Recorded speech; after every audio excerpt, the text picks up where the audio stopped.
Bismillahirrahmanirrahim. Oh iya, kalau boleh tahu dengan Kakak siapa ya? Saya Fahma Salsabila. Oke, Kak Fahma biar lebih akrab mau dipanggil apa nih Kak? Famanza. Oke, Kak Fahma. Sebelumnya kita udah buat janji ya Kak, dari 2 minggu yang lalu. Ya, betul. Baik. Perkenalkan, saya Fahma ya. Saya sebagai konselor. Ya, bagaimana Kak kabarnya hari ini? Untuk kalau sendiri sih saya sehat, tapi ya saya merasa beberapa minggu ini tuh kayak ada yang kurang baik nih dan saya bisa merasa ada hal-hal yang ya perlu diluruskan dari segala pikiran saya. Oke, dari beberapa minggu belakangan ini berarti pikiran saya lagi kurang baik ya, Kang ya. Tapi untuk perjalanan hari ini apakah lancar? Untuk singkat sih, enggak mengalihkan. Alhamdulillah ya Kak, lancar-lancar ya Kak. Ya. Sebelumnya apakah Kakak pernah melakukan konseling? Wah, kebetulan belum banget sih kali ini pertama kali. Oke, jadi ini baru pertama kalinya saya melakukan konseling ya Kak. Ya. Boleh saya jelaskan terlebih dahulu? Oh iya nih.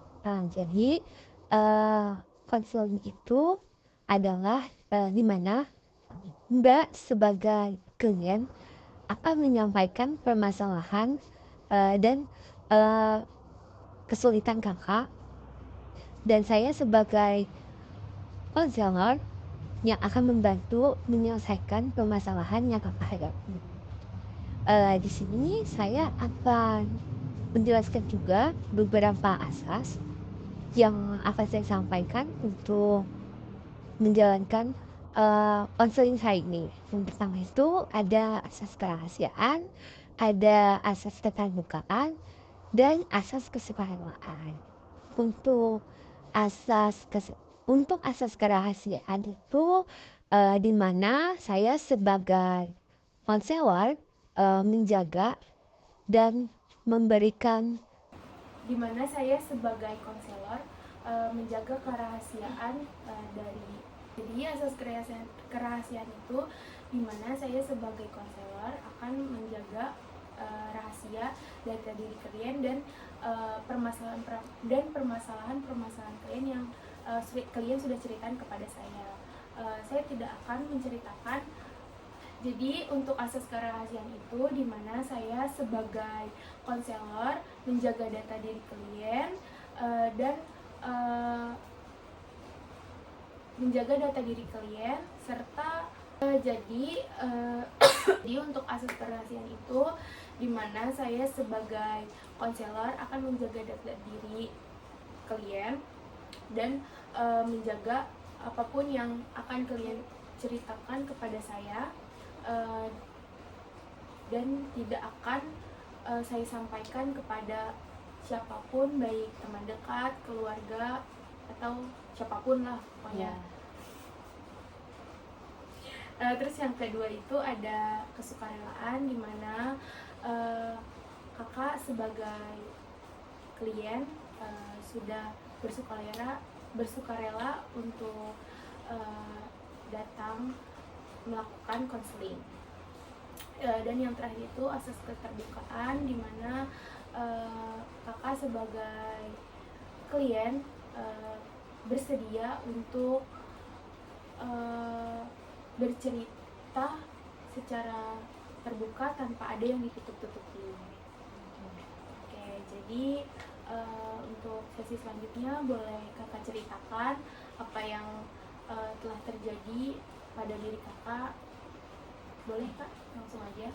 Oke, jadi saya tuh merasa beberapa minggu terakhir ini banyak sekali yang kenapa sih kok seperti ini gitu. Jadi kita mundur di masa lalu dulu ya kayak. Jadi saya adalah seorang anak yang dimana tinggal dengan kakak kandung saya satu-satunya. Kemudian untuk ibu dan bapak saya ini sudah tidak ada. Jadi bapak saya ini meninggal dunia saat saya masih SMP, dan itu posisinya saya benar-benar kayak masih di tahap ujian sekolah. Jadi secara tiba-tiba tanpa ada sakit yang sakit parah atau apapun itu, bapak saya itu meninggal dunia. Itu posisinya juga saya sekolah di boarding ya, jadi saat itu bapak saya emang lagi ke arah Jawa Tengah, kan saya kebetulan boardingnya di Jawa Tengah, terus bapak saya lagi dalam agenda ngaji gitu ya sama teman-temannya. Kebetulan juga untungnya ibu saya itu ikut, jadi tiba-tiba banget bapak saya itu sakit, jatuh sakit ya, hanya sebatas demam, terus kemudian juga batuk, pilek, hanya biasa kayak gitu. Terus nggak tahu kenapa emang takdirnya tuh usianya hanya sebatas ya saat itu udah terakhir. Terus yang saya paling ingat tuh waktu itu apa ya, di asrama saya tuh lagi ada kegiatan besar-besaran gitu, terus saya menunggu, katanya saya mau dijenguk gitu kan, kalau bapak saya lagi ke arah jadwal gitu saya dijenguk gitu kan. Nah itu sama sekali nggak ada kabar gitu kan, bahkan saya sempat ada cekcok dengan pembina asrama saya untuk saya minta pinjam handphone untuk menghubungi orang tua saya, itu sampai sebegitu tidak dibolehkan, sampai sesulit itu untuk saya menghubungi mereka gitu kan. Terus tepat di hari Minggu gitu kan ya, Minggu pagi saya dijenguk oleh bule saya, itu keluarga dari ibu gitu kan, dikabarkan kalau bapak ini jatuh sakit terus dirawat di rumah sakit. Nah kebetulan rumah sakit ini di daerah Solo gitu kan.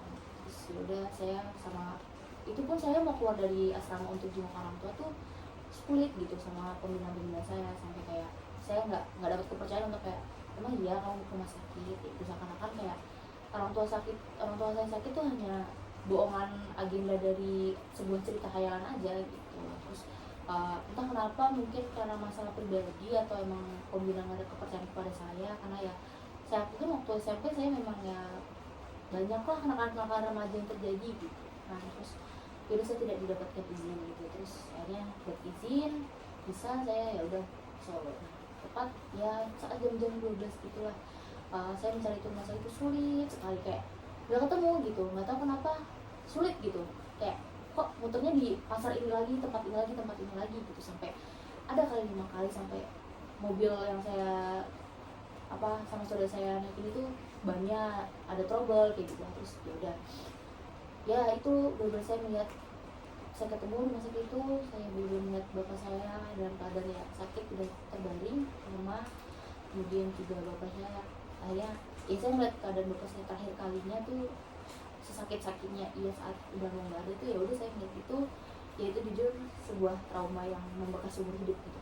Terus udah lanjut lagi, saya menjalani kehidupan biasa seperti anak-anak pada umumnya, saya sekolah, ujian kayak gitu kan. Terus posisinya ibu saya juga masih di kampung gitu, karena kan masih lewat masa idah itu kan. Terus udah pernah saya juga pulang gitu kan, pulang ke mbak saya untuk menemui ibu saya. Terus udah situ kayak masih belum terjadi terasa apa-apa gitu, masih kayak biasa, kayak rasanya tuh bapak saya kayak masih ada tapi wujudnya nggak ada gitu. Itu yang saya rasakan waktu dia sebulanan. Terus kayak mulai kayak bahkan mau nangis di depan ibu pun kayak sungkan ya, karena kan mikirnya ibu saya pun menahan nangisnya untuk anak-anaknya gitu. Bahkan ya saya sisa nangis sebagai anak ya menahan nangis untuk ibunya gitu. Terus beda ibu saya sebagai ibu rumah tangga, terus juga penghasilan pun dari ayah saya gitu kan. Kan mas saya pun baru selesai kuliah, dan itu bisa dikatakan baru tertatih untuk berkarir gitu kan, dan belum ada karir yang tepat gitu kan yang pasti gitu. Terus menemukan fakta ya takdirnya adalah bapak saya yang ada jatuh itu.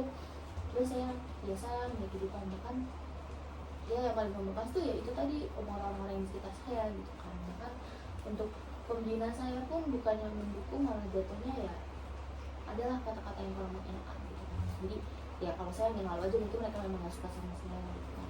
Tapi untuk dukungan sendiri sih saya nggak merasakan dapat ya gitu kan, kecuali dari teman-teman terdekat saya SMP itu bener kayak ayo nih kita bangkit bareng-bareng gitu. Terus udah kemudian saat udah nih SMP, terus kemudian SMA saya dimasukkan lagi di yayasan yang sama gitu kan. Terus ternyata saat saya kelas 2 SMA itu ya pas banget ibu saya itu jelasin kalau akhirnya ibu ada sakit gitu. Terus saya awalnya nggak menggubris kayak sakit apa sih gitu, ternyata setelah ditinjau adalah ginjalnya bermasalah. Kemudian pas banget di kelas 3 kan zamannya corona itu ya. Terus saat corona itu benar-benar kayak titik benar-benar terapu dalam kehidupan saya. Pertama Saya kan mengalami fase kehidupan yang kayak kehilangan bapak, terus saya adaptasi lagi dengan kehidupan baru, terus tiba-tiba adaptasi lagi dengan keadaan ibu saya sakit, adaptasi lagi dengan keadaan ibu saya yang benar-benar sakit keras, jadi harus ke rumah sakit. Kemudian juga saya sampai bolak-balik ke IGD, bukan karena jujur waktu ibu saya masih ada tuh dalam 3 bulan tuh bisa beberapa kali ke rumah sakit masuk IGD gitu kan, karena benar-benar ngedrop-ngedropnya gitu, dan diharuskan ibu saya harus cuci darah. Dan karena awalnya ibu saya nggak mau tuh, bertahan lah sampai 3 bulan, itu bertahan sampai 3 bulan. Akhirnya kan dia merasa badannya gak enak dan dia ingin, harapannya ya ingin masih sama anak-anak gitu, dia mau usahakan untuk kayak jadi saya mau cuci darah gitu, karena ibu saya cuci darah. Ya di situ saya sebagai, nah gimana ya, anak baru beranjak dewasa ya, masih SMA, kaget lah ngeliat orang tua sakit. Jujur di keluarga saya sendiri pun gak ada yang pernah ada yang sakit gitu loh, sampai sekeras itu sakitnya gitu. Nah, sampai oh ternyata jadi sama ibu saya sendiri gitu. Terus ya udah akhirnya sama ibu saya yang merawat, terus saya hidup nggak berdua, maksudnya bertiga, saya dan ibu saya. Terus ya udah, jadi begitu saja saya sama mas saya, jadi kadang bolak-balik ke rumah sakit, terus juga jaga merawat, terus sampai kayak bahkan saya pun belajar masak dan sebagainya sebagai kayak ya benggannya ibu lah, karena ibu udah nggak kuat seperti dulu gitu. Terus ya udah selama ya persis, terus saya kan masih ada kebimbangan terkait dengan saya bisa SMA mau kemana nih gitu kan. Terus ibu saya tuh mengingat saya untuk kuliah, silahkan saya mikirkan biayanya dari mana gitu kan. Terus ya udah, karena ibu masih bilang kayak masih ada kok, masih bisa ya udah, dengan terus saya mikir juga kuliah di mana ya, akhirnya saya kuliah yang terdekat gitu kan, terdekat rumah. Kayak berjalan kuliah baru dia selama saya sebelum masuk kuliah, 1 bulan sebelum masuk kuliah itu ibu saya benar-benar di titik yang kayak dia bener ngedrop parah, sampai dia 2 minggu tuh full dirawat. Abis dirawat pulang baru 2 hari dirawat lagi, sampai sebulan tuh separah itu. Kemudian pas banget saya baru masuk kuliah selama 1 bulan, ibu saya dinyatakan nggak ada. Dan itu ya selama 1 minggu pun itu benar-benar masa kritis aja, sampai dia di ICU, sampai saya benar-benar seperti ambulan itu sebagai ya ketakutan saya lah gitu. Terus dia udah di rumah sakit gitu, terus dia juga meninggal di rumah sakit gitu. Nah ya udah, saya merasa kayak fase kehidupan saya itu nggak jauh-jauh dari namanya kehilangan gitu. Jadi apa namanya, waktu SMP bapak saya nggak ada, saya lulus SMA ibu saya nggak ada gitu kan. Terus kayak kok fasenya kayak gini gitu, saya jadi kayak jatuh bangun untuk kayak survive diri sendiri, tapi kok untuk tahun-tahun awal sih kayak oh ya udah gitu. Terus itu ibu saya meninggal di tahun 2021, kemudian tahun 2022 anak saya punya kehidupan baru, dia menikah gitu kan. Terus ya otomatis saya sebagai adik ya dengan usia yang sekarang lebih kan juga pikir ya, maksudnya kakak sendiri pun udah punya keluarga gitu, jadi gimana caranya tuh saya bisa hidup. Udah akhirnya saya berhasil hidup sendiri dengan ya untungnya saya ngerasa masih bersyukur itu ada teman terdekat gitu. Cuman yang paling menyedihkan ya itu tadi, kenapa akhir-akhir ini tuh saya ngerasa kayak oh saya kayak untuk mendengarkan hal-hal kecil ya, misalnya kayak ada nih orang tua yang menceritakan tentang anaknya gitu ya, membangunkan anaknya, hati saya gampang banget kayak kok sedih tapi sebel, tapi justru lebih banyak sebel gitu, kayak apa sih harus diceritain tentang anaknya gitu. Karena sebenarnya saya ngerti, saya paham kayak aku tuh nggak bakal dapat kayak gini gitu, jadi dia paham gitu kan. Cuman nggak tahu kenapa untuk ngehandle diri saya dari perasaan sebel denger kayak gitu tuh kayak kadang bisa dialihkan, kadang tiba-tiba kalau bener-bener kayak nggak bisa gitu. Saya kayak apaan sih ya gitu loh. Jadi justru makin kesini tuh perasaan saya bukan yang namanya kayak aduh nyaman banget gitu enggak, tapi lebih ke arah amarahnya tuh mulai bergejolak, kemudian juga merasa nggak ada dukungan gitu kan. Terus juga merasa apa-apa sendiri, padahal ya walaupun kalau dilihat secara jelas ya mungkin ya banyak orang yang sama saya, cuman saya merasakan kayak beda lah rasa saya dari keluarga sendiri, bahkan dari itu beda gitu. Jadi kenapa sih gitu kan saya bisa seamarah itu gitu loh sekarang, karena dulu tuh saya bisa menahan emosi saya, bisa menahan untuk mungkin rasa sedih saya. Nah sekarang tuh saya berada di fase kayak marah gitu, kayak gampang marah gitu. Jadi kira-kira apa sih Bu yang kayak buat saya seperti ini gitu. Oke, dari cerita yang Kak Fatma sudah ceritakan, mungkin banyak sekali ya pengalaman yang kurang baik, terus hal-hal yang kurang Fatma Fahma Kak Fahma kurang menyenangkan gitu, apalagi ditinggal sama orang tua, dan terlebih lagi untuk kedua orang tua ya. Jadi mungkin untuk amarah yang Kak Nis bukan Kak Nis, aduh susah nih sama lu. Udah lanjutin aja, udah terlanjur Fatma, gak usah ngeluh ayo. Untuk Kak Fatma, untuk amarah yang Kak Fatma rasakan saat ini, kemungkinan itu adalah efek dari perasaan yang sebelumnya kakak pendam, yang tidak kakak sampaikan mungkin kepada siapa-siapa gitu, dan sebelumnya kakak pernah sharing tidak kepada kakak pertamanya? Untuk komunikasi sama saudara kami sih jujur sangat minim ya, karena emang kakak saya tipe orang yang sangat pelit dengan komunikasi gitu. Tidak apa-apa Kak. Ya untuk komunikasi sih saya sama kakak saya tuh cukup kurang ya, karena memang nggak tahu kenapa emang kakak saya itu tipe orang yang kurang terbuka juga sih gitu. Jadi bahkan saya untuk ngobrol sama dia tuh bukan sesuatu yang sulit, tapi malas gitu untuk diungkapkan gitu, untuk bareng ngobrol sama dia gitu. Jadi emang komunikasinya kurang baik aja sih ya Kak, untuk sama kakak sendiri ya. Mungkin untuk perasaan kakak saat ini yang merasa kurang adil gitu dunia untuk kakak ya, kurang lebih seperti itu ya. Jadi biasanya kalau misalkan kakak lagi kayak gitu, apa sih yang kakak lakuin? Ya kadang saya bisa ya main sama teman-teman ataupun sekedar kayak me time gitu kan. Tapi ya balik lagi, kalau setelah saya melakukan hal senang gitu ya dengan teman-teman, entah ngobrol, ya biasanya sih saya ngelakuin kayak me time ataupun jalan-jalan sama teman, ngobrol gitu. Itu ya sebenarnya tuh cukup mengurangkan perasaan emosi saya tadi ya. Cuman tapi kalau posisinya saya benar-benar lagi nggak bisa, nah tuh bakal keluap lagi gitu kan, secara spontanitas tuh kayak amarah tuh ada, sedih tuh berlarut-larut, bahkan ngeblank gitu, jadi kayak nggak ada semangat untuk melanjutkan hidup gitu. Jadi saya tuh ngerasa kayak saya tuh hidup sekarang itu hanya untuk menjalankan apa ya, sisa umur saya yang Tuhan beri gitu loh. Jadi nggak kayak ngerasa kayak oh hidup saya itu tertata A B C D F G gitu, tapi saya ngerasa kayak ya udah sih ngalir gitu, kan dikasih umur gitu aja gitu. Terus ya udah, jadi kan saya ngerasa kayak ya udah ini saya harus gimana nih, saya kan nggak boleh yang berlarut-larut kayak gini ya. Saya tahu bahwa saya nggak boleh nih, kalau kehidupan ini kan maksudnya apa yang saya pikirkan itu penyakit ya untuk diri saya sendiri gitu kan. Saya tahu itu Bu, tapi saya mikir kayak gimana sih saya biar bisa seperti dulu kayak ikhlas gitu, tidak seperti ini gitu. Jadi saya tuh pengen sembuh gitu, bukan berarti saya sakit ya, saya justru merasa kayak ya mungkin itu bagian dari sebuah depresi gitu kan, tapi depresinya ya mungkin nggak terlalu gitu kan.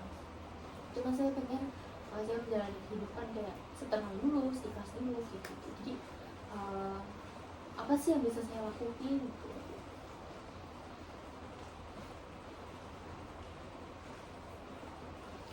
Mungkin hal-hal yang mungkin saya tahu untuk kehidupan kakak ini yang kakak jalani cukup berat, tapi dengan keadaan saat ini dan lingkungan saat ini, kakak kakak tahu gitu banyak yang sayang sama kakak gitu. Terus apalagi yang kakak rasakan saat ini, kakak merasakan iri ya dengan anak-anak yang dibanggakan oleh orang tuanya, tapi tanpa kakak ketahui mungkin banyak yang lebih bangga sama kakak, dengan kakak udah bertahan sampai sini aja tuh kakak udah hebat banget gitu loh. Apalagi apa yang kakak udah lakuin sekarang tuh udah hebat banget, apalagi kakak bisa bertahan sendiri di kaki kakak gitu tanpa perlu meminta bantuan kepada orang-orang di sekitar. Kakak kok gitu ya, kakak bertahan sampai sejauh ini aja sudah hebat, dan sudah apapun ya yang saya tahu dari cerita kakak tadi, prosesnya tidak gampang, dan menurut saya itu cukup berat, dan bukan cukup lagi sih, lebih berat. Mungkin saya kalau di posisi kakak juga belum tentu saya sekuat kakak gitu. Sebenarnya tuh apa yang saya rasain itu emang apakah ada pengaruh dari faktor dari kehilangan orang tua itu ya? Kemungkinan iya, karena kehilangan orang tua itu sangat amat nggak ada obatnya kak. Terus gimana sih caranya biar saya kayak merasa ada apa ya, merasakan sebuah cinta itu lagi gitu, walaupun gimana sih biar kayak ya saya tak mungkin ya itu tadi kan yang Kak Ulfa bilang ya, kayak mungkin ada dari faktor dari kehilangan orang tua gitu kan, dan efeknya baru terasa sekarang gitu kan. Nah saya ngerasa kalau apa ya, saya tuh nggak punya rasa cinta gitu untuk siapapun itu gitu, bahkan untuk kayak saya mengenal laki-laki, saya merasa nggak ada rasa cinta gitu. Bahkan untuk mengenal laki-laki pun sempat setahun yang lalu ya memang saya merasakan bahwa mungkin itu dari faktor dari yang orang tua itu tadi. Cuma saya pikir kok saya nggak punya rasa cinta yang kayak gitu, oh cinta nih. Justru saya masih mikir kayak apa yang saya lakukan ini hanya sebuah bentuk simpati gitu kan, tapi saya juga nggak mau yang enggak deh gitu kan. Sebenarnya entah emang saya menafsirkannya hanya sebuah simpati ya gitu kan. Bahkan untuk saya untuk mengenal orang baru gitu kan, karena saya juga nggak ada pasangan kan sampai saat, bahkan kan saya nggak punya, belum ada pasangan gitu kan, sampai saya pikir kayak kayaknya nggak perlu dulu gitu kan punya pasangan, sampai saya benar-benar bisa mengontrol diri saya sendiri, bisa regulasi perasaan saya sendiri gitu. Nah, terus tapi saya gimana sih biar cara untuk kedepannya, misalnya saya benar-benar bisa membuat perasaan itu tumbuh lagi, itu apa sih yang harus saya lakukan gitu? Mungkin mungkin kalau untuk menumbuhkan rasa cinta itu sendiri, kakak harus bisa mengenal orang-orang di sekitar lebih banyak lagi ya, kayak lebih banyak lagi relasinya, untuk mengenal orang lebih banyak lagi, jangan malu-malu. Boleh kakak sharing dengan teman-teman, dengan lawan jenis juga nggak apa-apa, mungkin mereka bisa bantu lebih baik gitu kan, atau pada yang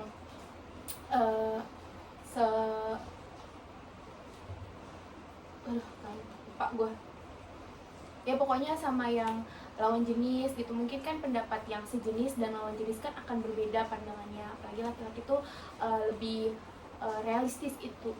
realistis gitu pikirannya. Jadi mungkin kakak harus lebih banyak sharing-sharing lagi sama teman-teman yang lain gitu, jadi ngelihat dari pandangan dan kacamata orang lain gitu. Jadi terus kira-kira apa sih yang saya harus lakukan ketika fase ini tuh kembali ada gitu sama diri saya? Mungkin kakak bisa mengajak teman-teman kakak untuk ayo kita main bareng, healing bareng gitu, walaupun memang lagi sibuk ya saya. Gak banget jawabannya ya. Jawabannya enggak banget ya, emang lo kenal sama konselernya? Belum.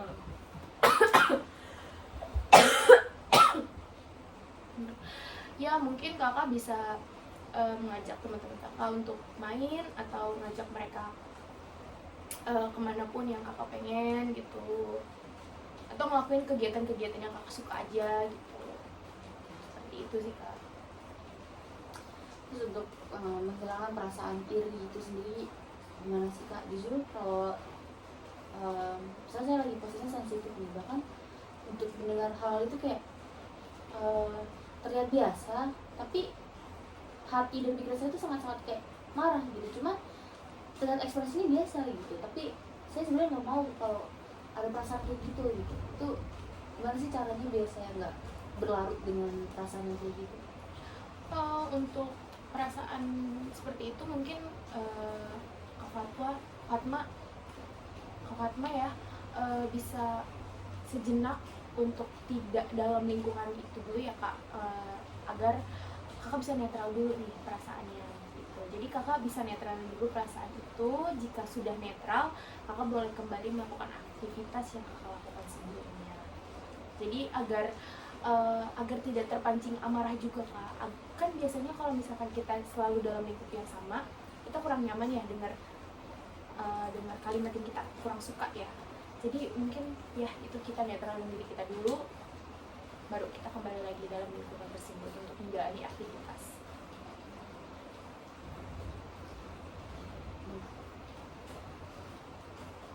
Itu aja Kak. Apakah ada lagi yang ingin Kakak ceritakan? Untuk saat ini sih itu aja sih Kak, karena yang benar-benar mengganjal di pikiran maupun perasaan saya itu hanya seputar itu tadi, sebuah amarah yang nggak jelas gitu loh seperti apa. Tapi yang setelah ini sih sudah cukup.